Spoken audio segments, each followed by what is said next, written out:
Amén, hermanos. Dios les bendiga mucho. Es mi deseo en esta tarde, noche. Quiero agradecer al Señor y también a todos los hermanos que se están conectando y que también lo van a hacer en los próximos minutos. Quiera el Señor que los que decidieron en su corazón lo hayan hecho ya. Tengamos una palabra de oración y pidámosle al Señor que Dios nos bendiga a través del consejo de la palabra. Oremos. Padre que estás en los cielos, queremos, Señor, agradecerte la misericordia, Señor, que tú tienes con nosotros, Señor Jesucristo, al darnos la oportunidad de que nos acerquemos a ti. Lo hacemos, Señor, con temor reverente y te suplicamos, por favor, que tú nos bendigas y que tú, Señor, oh Dios, nos edifiques a través de tu palabra. Límpianos, Señor, de toda contaminación de carne y de espíritu para que esta palabra caiga en tierra limpia, sana, en tierra, Señor, oh Dios, lista y preparada para recibir la semilla. Te lo rogamos en el poderoso nombre de Jesús con gracias. Amén y amén. Quiero hablar, hermano, de un tema que lo titulé así, tesis, en relación a la pobreza, la enfermedad y sufrimiento. El título está puesto en su pantalla. A manera de introducir este tema, y yo quiero comentarle algunas cosas que están en mi mente y que están en mi corazón. Por alguna por alguna buena razón, algunos hermanos desde otros estados de Estados Unidos, hermanos de Cuba, algunos hermanos de otras naciones, ya no las voy a mencionar, me han rogado, me han suplicado que esté orando por diferentes necesidades y todas ellas de alguna manera u otra están relacionadas con el COVID-19. Por ejemplo, conozco de un matrimonio que está enfermos, hermanos que han estado grave en terapia intensiva. Otros han perdido sus trabajos y se han visto en necesidades y penurias. Y yo sé que este es el momento donde algunas veces tenemos que batallar con ese pensamiento, ¿dónde está Dios? Y yo sé que el enemigo usa ese pensamiento para herir la mente y el corazón de mucha gente que sinceramente sirve y ama a Dios, pero en el tiempo de la aflicción, en el tiempo de la enfermedad, en el tiempo del conflicto, la pobreza, en el tiempo del dolor, entonces empiezan a tener cuestionamientos acerca de por qué el Señor está permitiendo tales cosas. Hay un libro en la palabra de Dios que su resumen es ¿por qué sufren los justos? Y ese libro es el libro de Job. Así que cuando usted mira la vida de Job, la palabra de Dios describe a este hombre como un hombre íntegro en todos sus caminos, un hombre santo, o un hombre temeroso de Dios. Y sin embargo, hay algunas consideraciones que tuvieron sus amigos, y valga la redundancia, amigos y consoladores, o amigos que se volvieron consoladores, pero consoladores molestos. Yo creo que antes de presentar la primera diapositiva, la palabra del Señor dice claramente que los amigos dijeron cosas que no provenían de la mente y del corazón de Dios. Y aunque toda palabra está inspirada por el Espíritu Santo, estas quedaron registradas porque estos hablaron acerca de Dios y hablaron acerca de Job cosas que tampoco conocían ni entendían. Al final del libro nosotros leemos cómo es que Dios invitó a Job a venir delante de la presencia de Dios, donde él iba a ser examinado en su conocimiento, y la Biblia dice que el Señor le hizo una serie de preguntas que él no pudo contestar. Y la palabra del Señor también dice que Job terminó diciendo: yo hablaba cosas que no conocía, cosas que no entendía. De cierto, hablaba cosas que estaban muy lejos de la verdad. De oídas te había oído, pero ahora mis ojos te ven. Esas palabras se las dijo únicamente Dios a Job. Y luego la palabra del Señor dice incluso que estando todavía Job enfermo, la última prueba de Job fue orar por sus amigos para que sus amigos fueran perdonados. Si uno ve el panorama físico, sus amigos no estaban enfermos físicamente, pero sí estaban enfermos en su alma y en su espíritu, y estaban enfermos en sus pensamientos. Y es impresionante, hermano, porque cuando Job ora por ellos para el perdón de los pecados de ellos, todavía Job tenía su carne destrozada, destruida por la sarna. Así que ellos tuvieron que aceptar de alguna manera que aquel hombre que estaba en aquella condición física intercediera por ellos para que el alma y el espíritu de ellos no pereciera. Así que de alguna manera ellos, los amigos de Job, dijeron cosas que parecieran ser que tenían sentido, y lo tienen, pero quizás no con una mirada, voy a decir objetiva, pero en realidad sería con una mirada espiritual acerca del tema. Cuando estoy tratando este tema, tesis en relación a la pobreza, la enfermedad y el sufrimiento, es porque estoy pensando en aquellos que han enfermado, en aquellos que han perdido finanzas, en aquellos que han perdido trabajo, en aquellos que están envueltos y relacionados en este momento con un sufrimiento, con un dolor por pérdidas. Hermanos han fallecido y sus familiares están dolidos.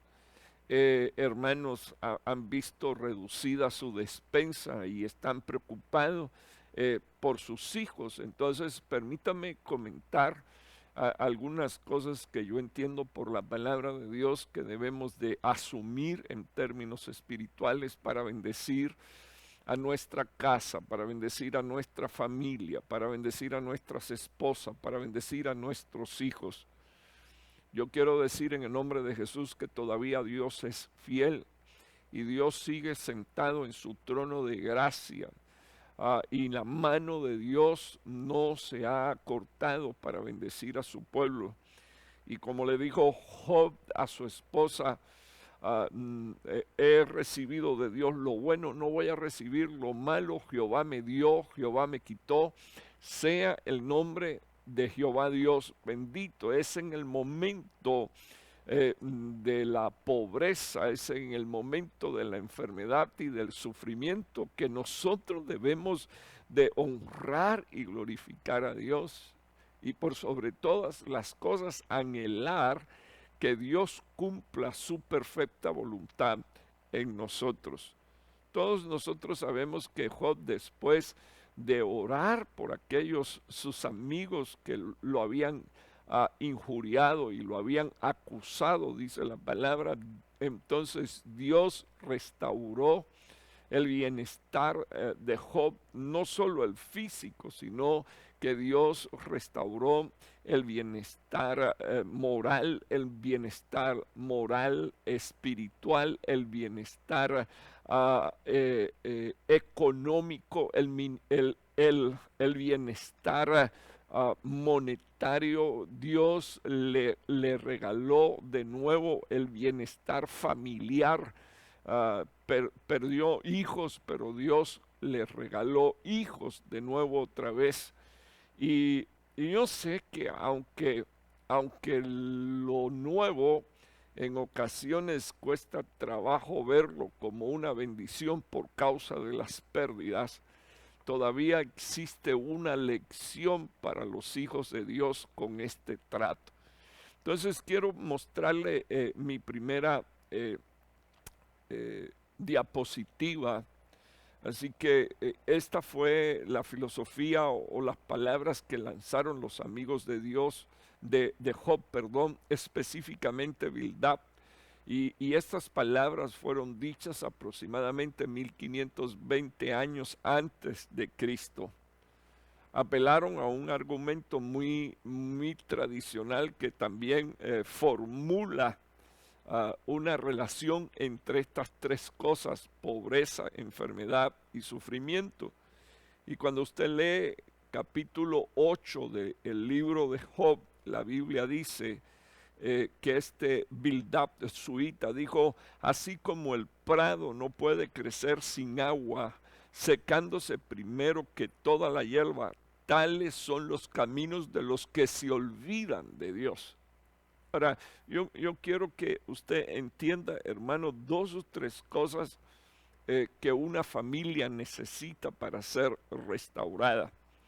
Y si usted es amigo de alguien que está en aflicción, una de las primeras cosas que usted debería de hacer es considerarse a sí mismo. La Biblia dice que de la misma manera que nosotros quisiéramos que los hombres hicieran con nosotros, así también nosotros deberíamos de hacer con ellos. Así que es probable que estuviera este hombre diciendo verdades, sin embargo, el espíritu interno que produjo esas palabras era una acusación con el propósito de herir, y dice la Biblia que así, él dijo, así le sucede a todo aquel que se olvida de los caminos de Dios, o sea, se seca. Luego Bildad dijo: Job, tus hijos pecaron contra Dios y por eso Él los echó en el lugar de su pecado. Esto está en Job capítulo 8, versículo 4. O sea, estamos hablando de una familia que realmente estaba en un conflicto moral y espiritual extraordinario.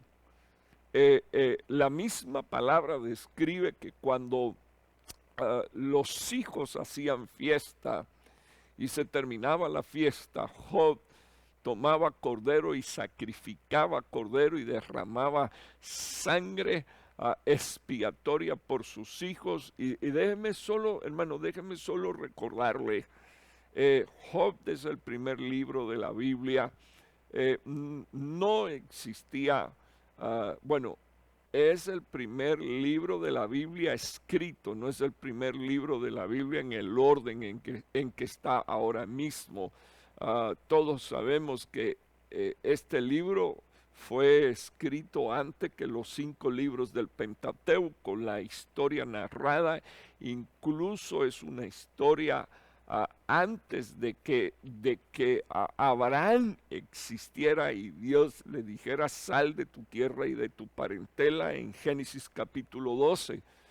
Por lo tanto, hemos de presuponer de que había un trato de Dios, había una revelación de Dios en Job que le hacía ofrendar un cordero, le hacía derramar sangre en un sacrificio que Dios aceptaba, que Dios recibía por sus hijos. Y la Biblia dice que cuando lo hacía porque él pensaba: por si mis hijos pecaron y ofendieron a Dios.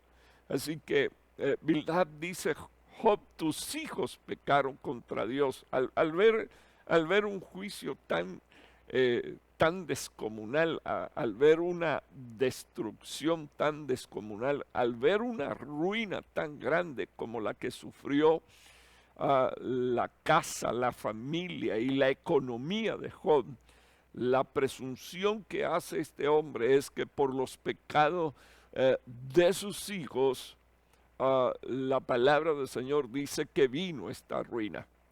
Ahora, si nosotros miramos y escudriñamos las Escrituras, la Biblia dice que Dios conocía a Job, y cuando Satanás se presentó delante de Dios como hace a cada rato para acusar a los hijos y a los escogidos de Dios, el argumento que usó Satanás fue este: te sirve por los bienes.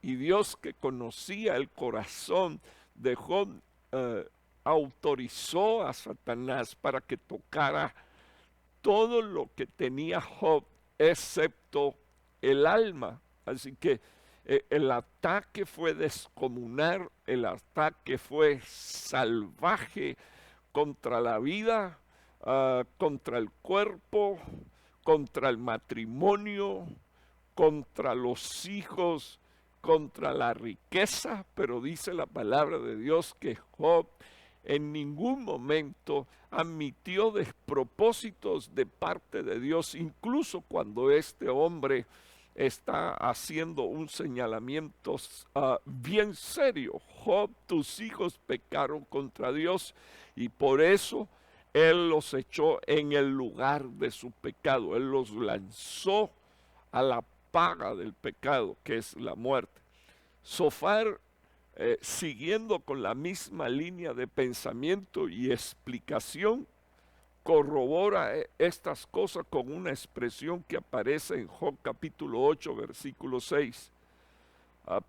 11, 5 y 6. Oh, quien diera que Dios hablara y abriera sus labios contigo.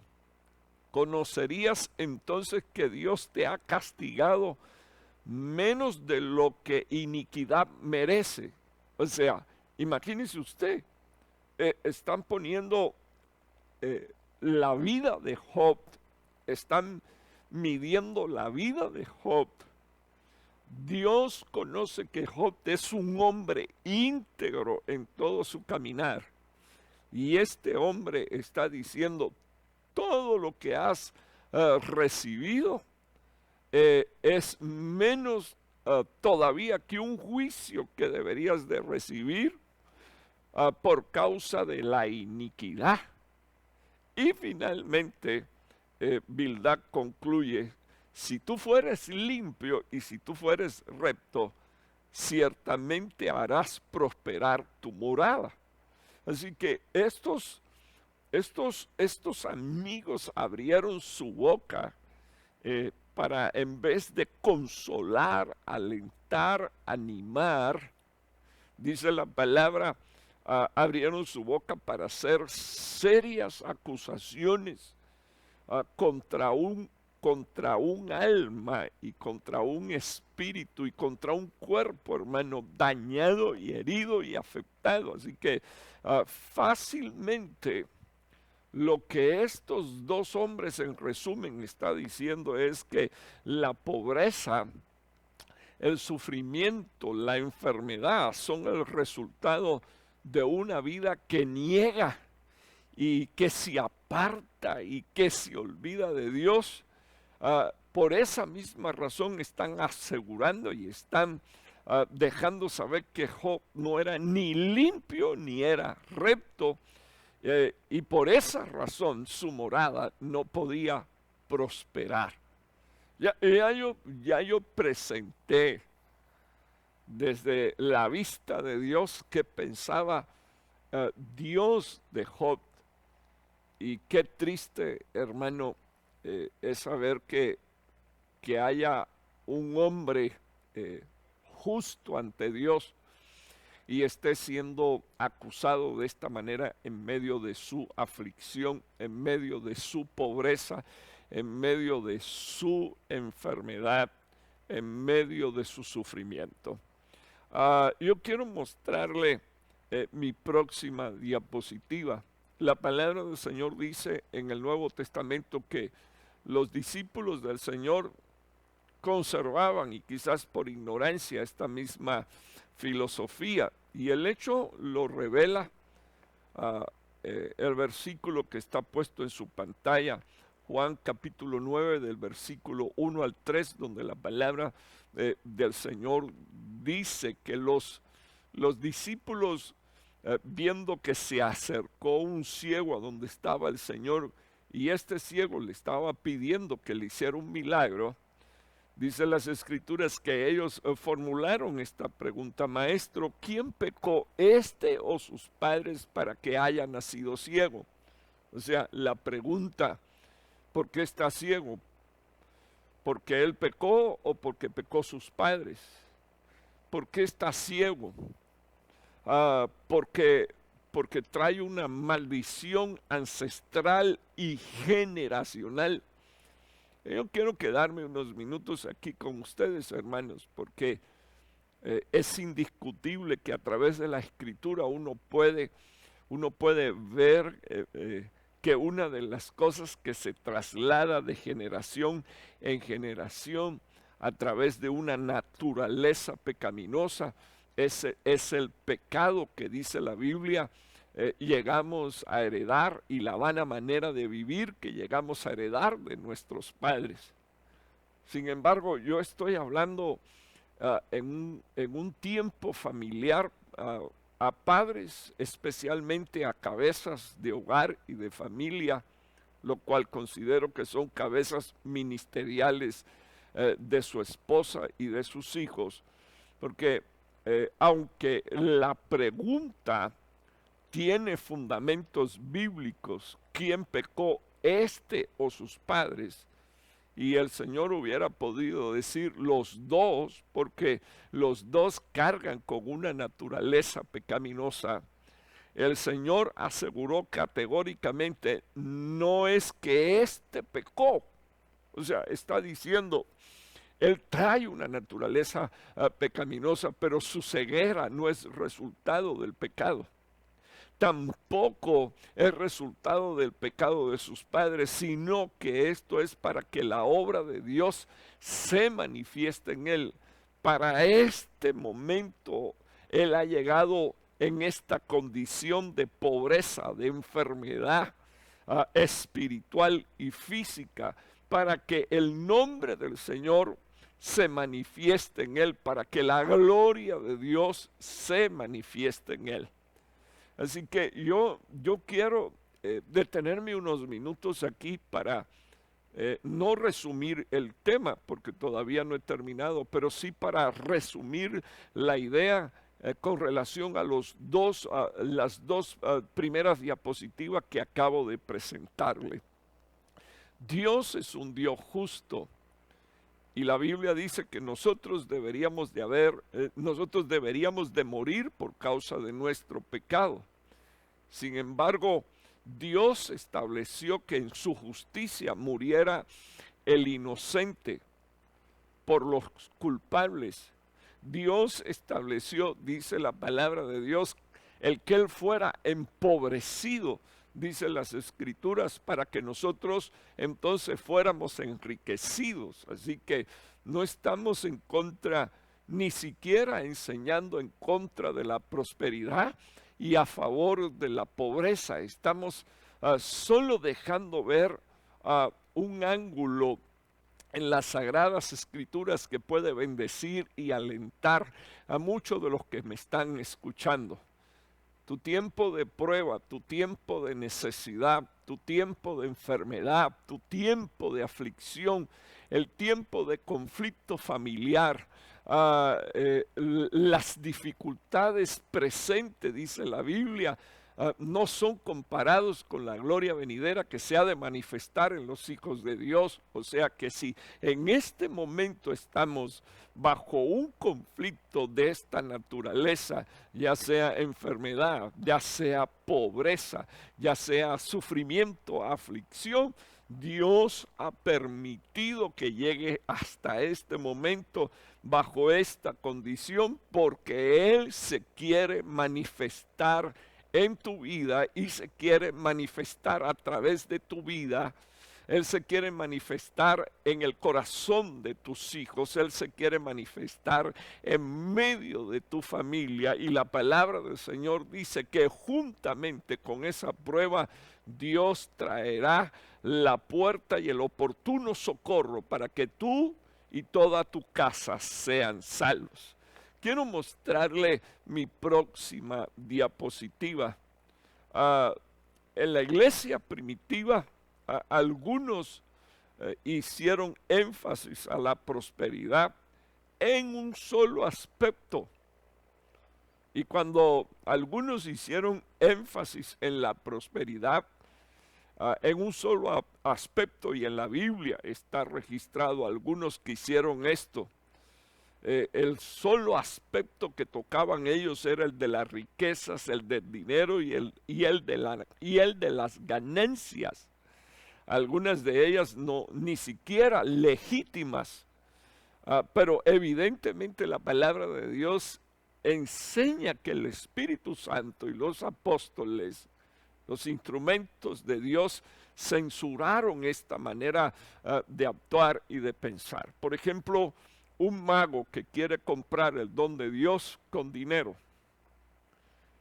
Por ejemplo, un matrimonio que quiere pasar delante de la iglesia primitiva como un matrimonio que vendió su propiedad y entregó todo su dinero y lo puso a los pies de los apóstoles. Sin embargo, ellos se quedaron con una parte y legítimamente se pudieron haber quedado con esa parte si la intención de ellos no hubiese sido engañar al Espíritu Santo de Dios y a los apóstoles. Y dice la Biblia que murieron. O sea, no es que Dios no ame la prosperidad de sus hijos.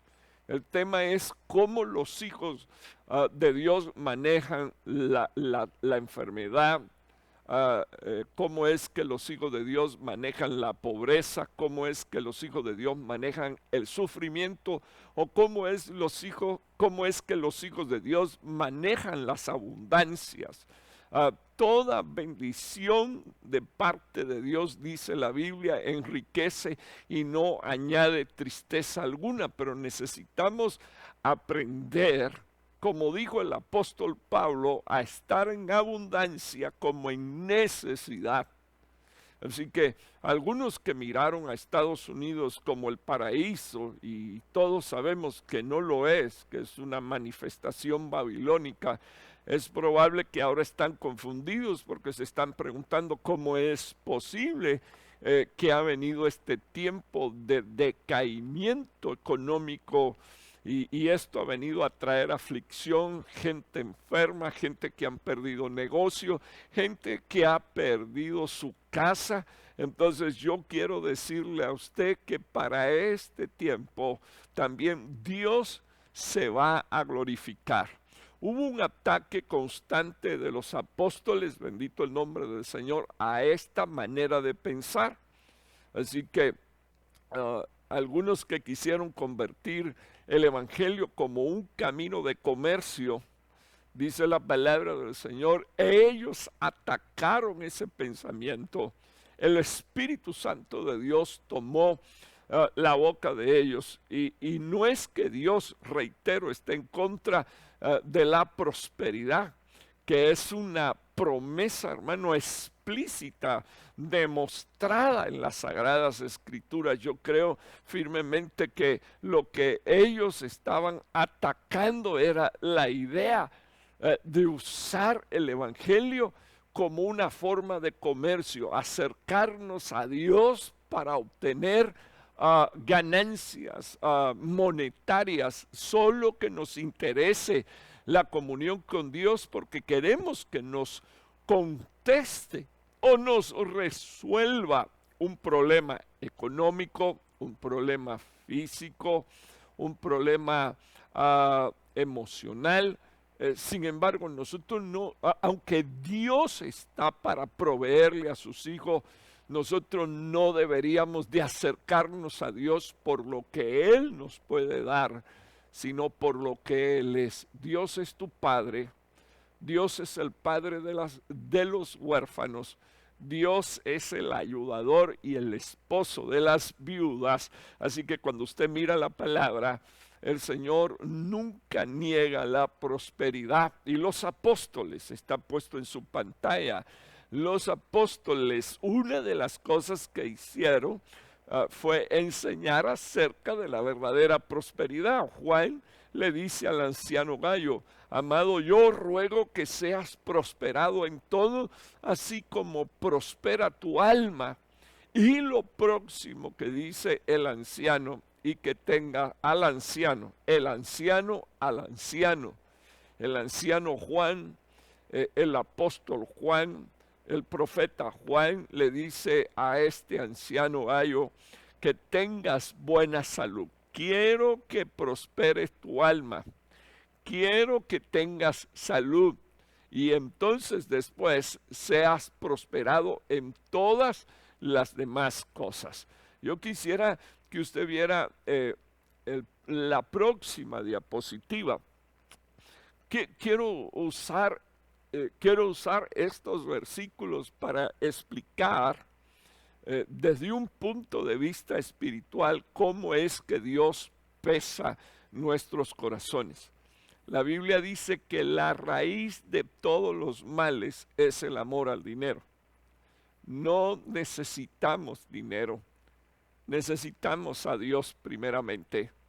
Y después, entonces dice la palabra de Dios, de buscar primeramente el reino de Dios y su justicia, dice la Biblia, todas las demás cosas vendrán por añadidura. Algunos se preguntan, ¿dónde quedó el poder de Dios? Algunos se preguntan, ¿dónde quedó el poder del reino? Pero yo creo firmemente, hermano, que una de las cosas que nosotros necesitamos recuperar es nuestra confianza en Dios y en su palabra. El Señor le dijo a Nicodemo: te hace falta nacer de nuevo para poder ver el reino. Luego le dijo: te hace falta nacer del agua y del espíritu para que puedas entrar en el reino. Y todavía la palabra del Señor habla de que en el reino hay que heredar el reino. Entonces, primero se ve el reino, luego se entra en el reino y luego se heredan las cosas que están en el reino. Y el Señor Jesucristo dio la clave de cómo ser bendecido, de cómo ser restaurado a través de una reconciliación genuina con Dios. Así que toda nuestra casa y toda nuestra familia debería de poner los ojos en el autor y consumador de la fe. Este es nuestro Señor Jesucristo. El apóstol Pablo le dijo a Timoteo que algunos habían abandonado el camino de la fe, hermano, por causa precisamente de el deseo de enriquecer. Ahora, en su pantalla me llama la atención, tengo puesto dos pasajes bíblicos que yo quiero que usted vea. Uno de ellos dice el de Judas 1:11, que es un libro que describe la naturaleza de los hombres en el último tiempo. Este no es un servicio escatológico, pero quiero recordarle a los que me están escuchando que la iglesia está compuesta de familias. Y si la iglesia está compuesta de familia, entonces la familia debería de saber estas verdades. Habla de los falsos que se habrían de levantar, de los pseudos, según las escrituras, que se deberían de levantar en este último tiempo, que se han de levantar y que ya se han levantado. Dice la Biblia: ay de ellos porque han seguido el camino de Caín. Y luego dice la Biblia: y han ido por el lucro se lanzaron en el error de Balaán. O sea, lo que en específico yo quiero señalar, bendito Dios, es que este hombre dejó de ser un profeta de Dios para terminar convirtiéndose en un adivino, porque pensó que a través de su relación con Dios él podría enriquecerse, pero de la forma incorrecta. vendiendo su don, vendiendo su ministerio, vendiendo las capacidades que Dios le había dado, los regalos que Dios le había dado para ver en el mundo espiritual.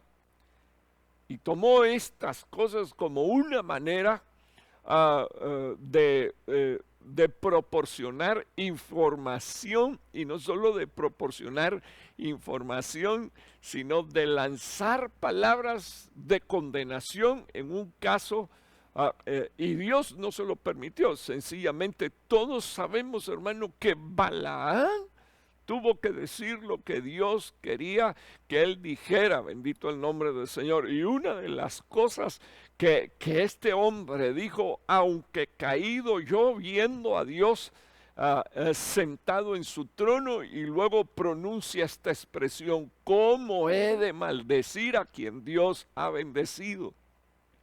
Así que tomando la parte positiva de este pasaje, los hijos de Dios somos gente bendecida.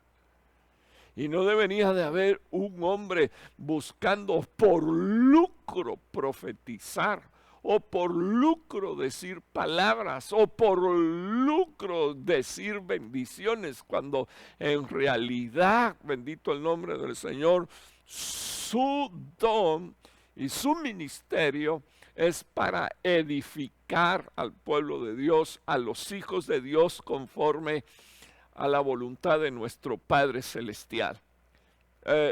De nuevo, las iglesias están compuestas de familia, y yo quiero que usted vea en este versículo, Revelaciones 3:16, cómo es que Dios le habla a una iglesia en el libro de Apocalipsis. Y dice la Biblia: por cuanto eres tibio y no eres ni frío ni caliente, yo te vomitaré de mi boca. Yo me quiero quedar unos minutos con ustedes, bendito Dios. ¿Qué puede hacer, hermano, que un hijo de Dios? ¿Qué puede hacer que un padre? ¿Qué puede hacer que una familia se vuelva una familia tibia en la boca de Dios? Una familia que no es ni fría ni caliente, una familia que sencillamente, dirían algunos, ni una cosa ni la otra, no toman decisiones firmes con relación a Dios. Y como ya dije que la familia ocupa un lugar importante dentro de la iglesia, yo quiero que usted vea, perdónenme, no podríamos, hermano, decir iglesia sin mencionar familia. Dice la palabra de Dios que entonces Dios le dijo a esta iglesia compuesta de familia: ustedes dicen yo soy rico. O sea, el otro extremo, ¿verdad? El otro extremo. Estoy hablando, o presenté primero el extremo de un hombre que empobreció, un hombre que enfermó, un hombre que llegó a un punto, hermano, de casi el exterminio. Y ahora estoy presentando el otro punto, el otro extremo, el de una iglesia llena de familias ricas. Dice la Biblia: ustedes dicen soy rico, me he enriquecido y no tengo necesidad de nada. Estos son los que se jactan del dinero y de sus propiedades y de las cosas que tienen, y no se dan cuenta que también les pudiera pasar a ellos como le pasó a Job. Y perdóneme, de repente alguien que me está escuchando terminará incluso hasta diciendo: botellita de Jerez, colita de conejo, ato, amarro, reprendo. Y yo soy el que digo que el Señor reprenda un pensamiento como este. O sea, que lleguemos a llamar bendición a las prosperidades, a las propiedades, al dinero, a la riqueza que tenemos, y entonces nuestro corazón se cierre para con Dios, terminando de decir soy rico, me he enriquecido, no tenemos necesidad de nada. Y entonces viene Dios y le dice: y no sabes que eres un miserable, un digno de lástima, un pobre, un ciego, un desnudo. Y Dios le dice, te aconsejo que de mí compres oro refinado por fuego para que te hagas rico. O sea, que tendríamos que empezar a invertir en el reino de Dios para acabar con la pobreza. Te aconsejo que de mí compres oro refinado por fuego para que te hagas rico, y vestiduras blancas para que te vista y no se manifieste la vergüenza de tu desnudez, y colirio para ungir tus ojos y para que puedas ver. Entonces, cuando yo leo este versículo, ¿cuál sería, hermano, la verdadera riqueza de una familia? Oro refinado.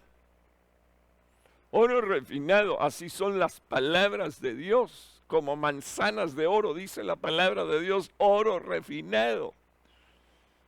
Palabra de Dios para que nos enriquezcamos en nuestro espíritu y nuestra alma prospere. Vestiduras blancas para vestirnos con ella, y recuerde que a la iglesia se le concede vestirse de lino fino y resplandeciente, y cuando digo iglesia, digo familias. Porque las familias, tanto del cielo como de la tierra, dice la Biblia, toman nombre porque Dios le da nombre. O sea, Dios reconoce que cada familia tiene una autoridad, cada familia tiene una orden de parte de Dios para hacer cosas específicas, un propósito de Dios. Entonces, ellos habían visto la prosperidad material, pero Dios estaba viendo la ruina espiritual que vivían estas familias, y Dios le dice, necesitas comprar vestiduras para que no te veas desnudo, y colirio para que puedas ungir tus ojos y puedas ver, porque ahora mismo eres un ciego. Así fue como el Señor lo llamó. Llamó a esta iglesia compuesta de familia, una iglesia que estaba llena de miserias, una iglesia que era digna de lástima, una iglesia empobrecida, ciega y desnuda. Así que cuando yo comparo los dos estados, el de Job y el de esta iglesia, tendríamos que entonces pedirle al Señor que nos ayude. Porque ¿dónde hay más pobreza? ¿Dónde hay más enfermedad? ¿Dónde es que hay mayor conflicto espiritual y moral? En medio de las familias que llegan a decir, no tengo necesidad de nada, ni siquiera de Dios. Y viene Dios y le dice, por tu indiferencia te has vuelto un tibio. Por la indiferencia de tus hijos te has vuelto una familia tibia. Por la indiferencia de tu esposa te has vuelto una familia tibia, y por cuanto no eres ni frío ni caliente, te vomito de mi boca. Y así fue como Dios dibujó a esta iglesia. Solo que Dios es un Dios sabio, porque cuando Dios apunta a cuál es nuestra necesidad, nos deja también la respuesta de cómo resolver este tema. Te aconsejo compres oro refinado, palabra de Dios. Que compres vestiduras blancas para que no vean tu desnudez ni tu vergüenza, y que compres colirio para que te unten tus ojos y desaparezca la ceguera espiritual. No se queje tanto, hermano, de sus necesidades, esas necesidades que pueden ser resueltas en un abrir y cerrar de ojos, porque Dios le puede mandar a alguien para que le traiga un pedazo de pan, como le mandó Dios a Elías a través de los cuervos, pan y carne. Preocúpese seriamente cuando el problema de su pobreza, de la pobreza de su casa, de la pobreza de su familia, es precisamente una pobreza espiritual. Quiero continuar rapidito y quiero leer, me quedan 15 minutos, voy a apurar la marcha, solo quiero mostrar algunas cosas que yo veo con respecto a la riqueza. Dice la Biblia, si alguno enseña una doctrina diferente y no se conforma a sanas palabras. Así que una de las cosas que nosotros como iglesia y como familias cristianas deberíamos de hacer es conformarnos a sanas palabras. Enseñarle a nuestros hijos a conformarse con sanas palabras. Dice la palabra de Dios, la Biblia no dice que tú logres conformar a tus hijos comprándole un iPhone 11. No, lo que dice la Biblia es que todos los hijos de Dios deberían de conformarse a las sanas palabras, las de nuestro Señor Jesucristo y a la doctrina que es conforme a la piedad, o sea, aprender a vivir, bendito el nombre del Señor, conforme al esquema del Evangelio. Repito, Pablo dijo, sé estar en abundancia como en escasez. Y quiero decirle que en el tiempo de la abundancia Dios se glorifica, pero más se glorifica a Dios en el tiempo de la escasez, cuando se cierran todas las puertas y tú puedes ver cómo Dios abre una para salvación tuya y de toda tu casa y de toda tu familia. Y entonces tienes que reconocer que tu vida no depende de lo que tú ves, sino de la riqueza espiritual que proviene de Dios para darte una bendición extraordinaria. Dios le dijo a Abraham, Abraham escogió la parte peor de la tierra cuando le dijo a su sobrino Lot, escoge, tú te vas a ir en una dirección y yo me voy a ir en la otra, contraria a ti. Y dice la Biblia que Lot alzó sus ojos y vio la llanura de Jordán y sus ojos se le llenaron, y cuando Lot escogió lo mejor, el Señor le dijo después, ahora alza tus ojos y mira hacia el norte, hacia el sur, hacia el este, hacia el oeste.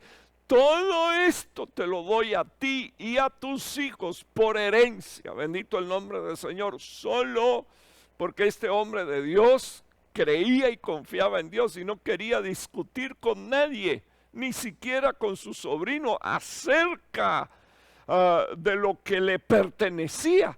Dice la palabra de Dios que decidió descansar en el Señor. Así que la Biblia dice que el Evangelio tiene un esquema y los hijos de Dios deberían de aprender a desarrollar una visión acerca del esquema, bendito el nombre del Señor, del Evangelio, que está relacionado, dice la palabra, conforme a sanas palabras de nuestro Señor Jesucristo y a una doctrina que es conforme a la palabra de Dios, al esquema de Dios. Entonces Pablo dijo, si alguno no enseña esto, entonces está envanecido, es un arrogante.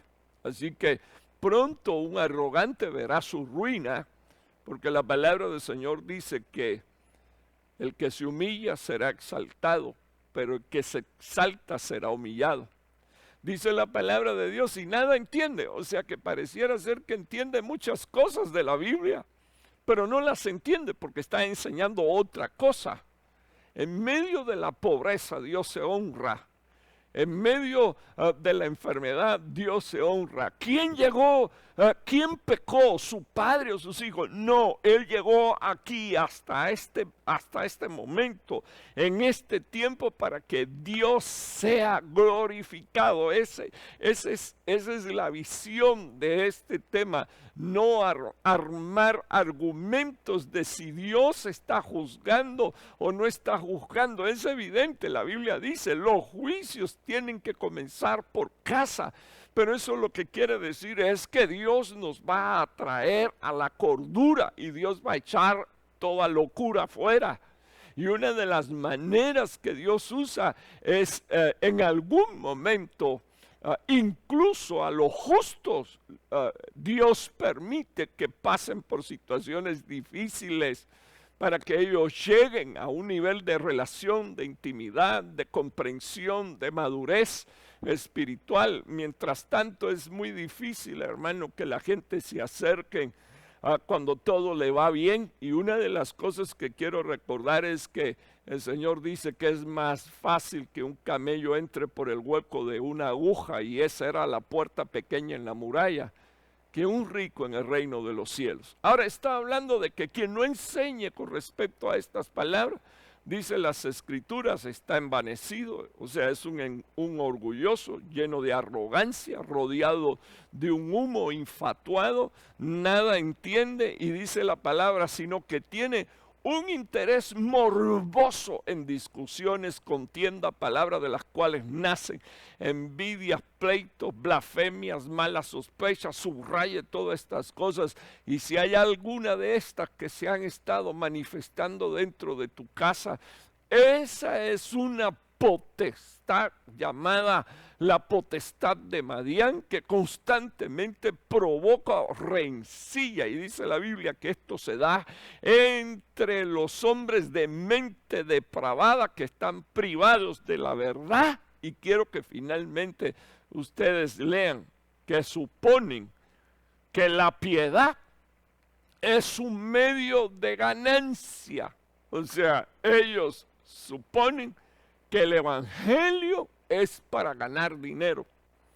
Entonces estoy poniendo un equilibrio. El evangelio y la piedad es un esquema del evangelio, no es para ganar dinero y no es para vivir enriquecido, sino que es para entender, como le dijo el apóstol Juan al anciano Gallo: yo deseo que tú seas prosperado en todo, así como prospera tu alma. Próximo versículo, y este es el último que voy a mencionar. Segunda de Pedro 2:2 dice la Biblia: muchos seguirán la sensualidad de los falsos profetas.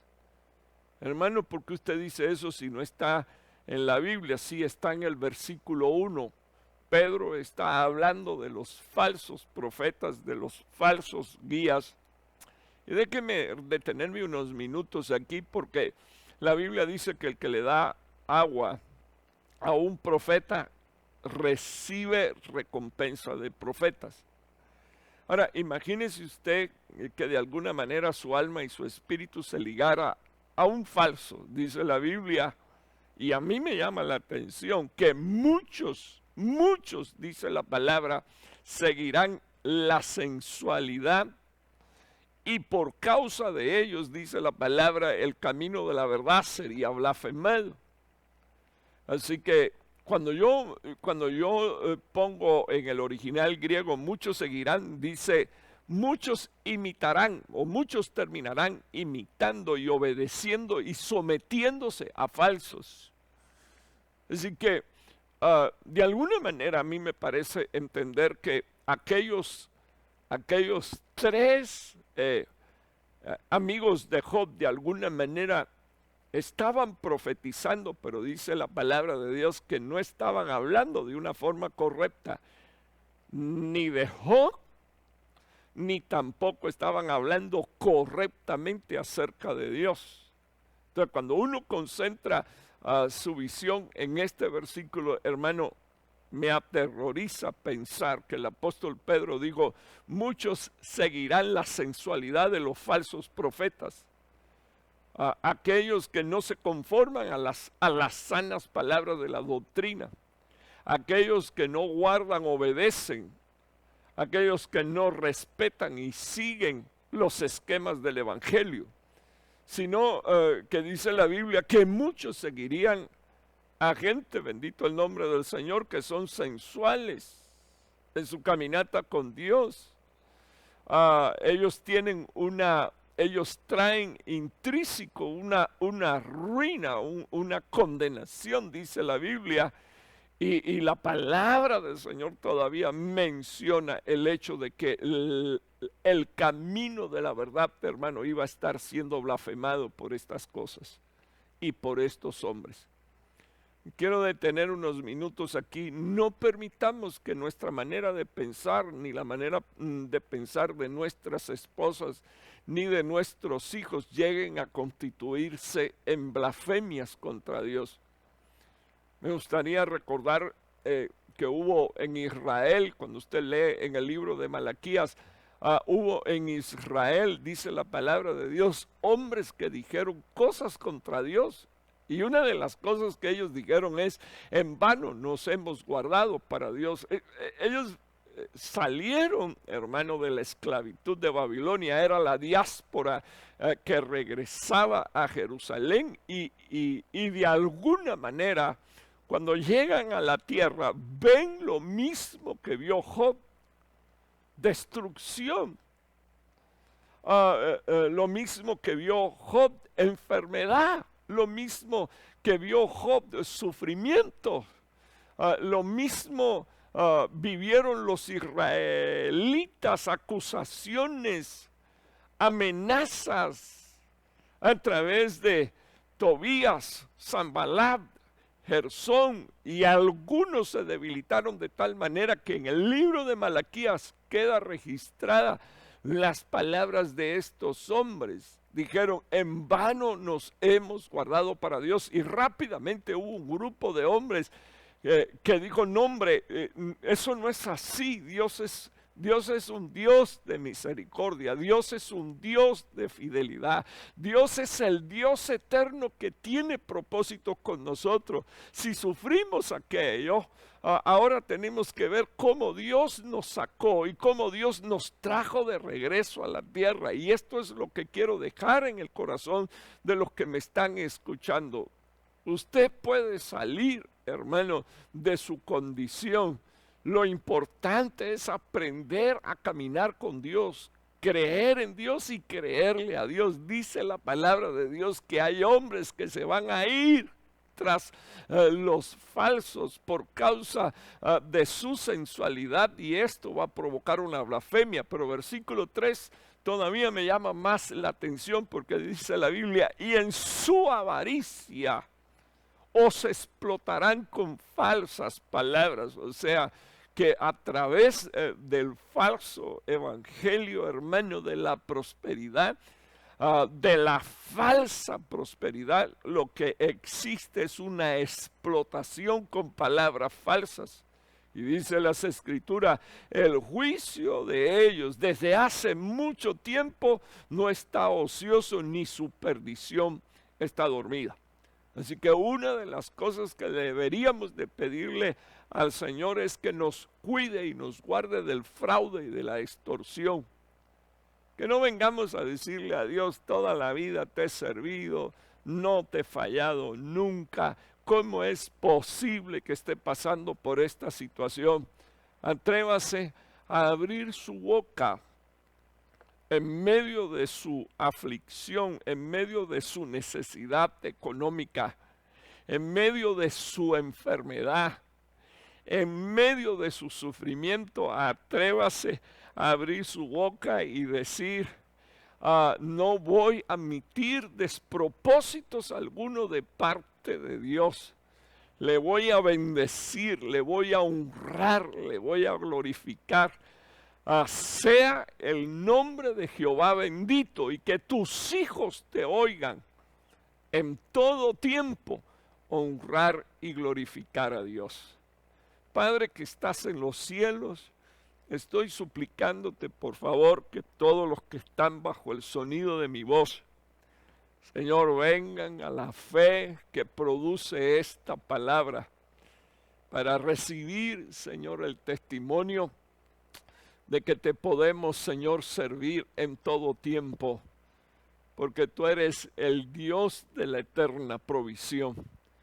Para nosotros has hecho provisión para salvación, para perdón de nuestros pecados, para sanidad, Señor, oh Dios, y para proveer todas las demás cosas conforme, Señor, a tus riquezas en gloria. Permítenos, Señor, a orar y ordenar nuestros pensamientos para no decir palabras torpes contra ti.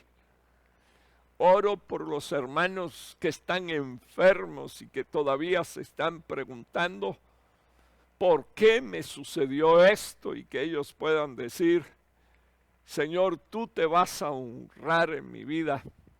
No voy a aceptar acusación de parte del enemigo. No voy a aceptar que Él me diga que yo he pecado contra ti. Pero sí voy a aceptar, Señor, que me tengo que humillar delante de tu presencia.